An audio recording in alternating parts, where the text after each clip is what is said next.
যে আমরা বেরিয়েছিলাম পৈলান স্বামীনারায়ণ মন্দির দেখতে যাওয়ার উদ্দেশ্যে। মাঝেরহাট থেকে আমরা সোজা চলে এসেছি প্রায় পৈলানে স্বামীনারায়ণ মন্দিরে। তো আমরা প্রথমেই বাইকটা পার্ক করব। পার্ক করতে এখানে পার্কিং চার্জেস লাগে 20 টাকা। তারপর বাইক পার্ক করার পরেই আমরা সোজা চলে গেলাম মন্দিরে।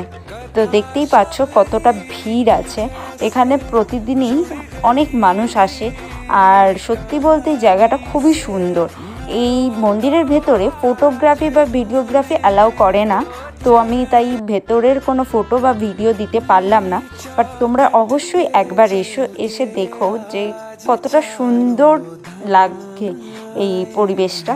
তো আমরা পুরোটা ঘোরাঘুরি করলাম, করার পরে ওখানে ভেতরে পুজোও দেওয়ার ব্যবস্থা আছে। তো পুজো টুজো দিয়ে আমরা বেরিয়ে পড়লাম বাড়ি যাওয়ার উদ্দেশ্যে।